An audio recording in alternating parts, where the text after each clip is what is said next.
I am, will always be a Bathonian. Always been very passionate about local people on a sort of number of different levels, and again I've seen that the people in the vicinity, the families in particular, have not so much struggled but just had less opportunity. So I've always been driven about helping local people because I think it's really important. The concept really is to work with the families on 3 levels. So we're looking at some whole-based mentoring, so mentoring the young people and the families. We look to use the HOPE programme, which in essence is a sport activity programme. Things like bringing together lads and dads, daughters and mums, that sort of stuff. And then also a degree of employability element, and that's actually specifically for young adults with learning difficulties, because there's a large group of those young people in and around the city that are struggling to get a job. I think it's always about that empathy and understanding of people, and also trying to understand where those guys are coming from, understand what environment they're used to. You need to understand that first, because it's not about us doing work, it's about those people and supporting their needs.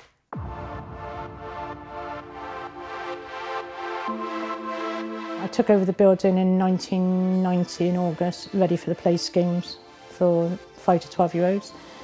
And then from there went into running a youth club, running toddler groups, creches for adult education so that parents can go back to work. And then the preschool took over about 6 years ago from the crash. She has a very down-to-earth approach, which makes her very accessible. She's very honest, and actually she's very child-centred in her whole approach, and she always has been. The children I was dealing with when I started now are coming in with their children for me to look after. That attachment that Val has made with hundreds, if not thousands, of families over that period has made a huge impression and ensured that the community as a whole hold Val in very high esteem. Because without her, this building would probably be long gone, and there not be anywhere for children in Twerton to come and have a great time. There's a place for the children to play without being on the streets.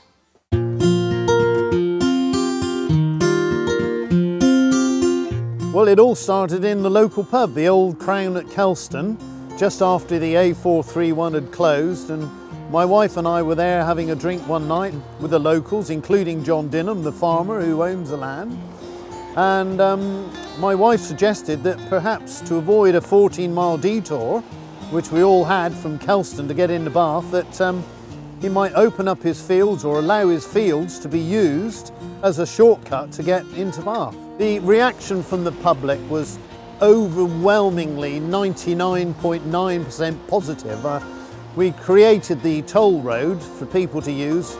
It was not compulsory. If you didn't want to use it, you just drive around the long way. It's as simple as that. In particular with the emergency services, the guy that organises the ambulances there came over to thank us personally because during the 14-week life of the toll road, he reckons we helped to save possibly 3 lives in view of the time that the ambulance was able to save in using the toll road.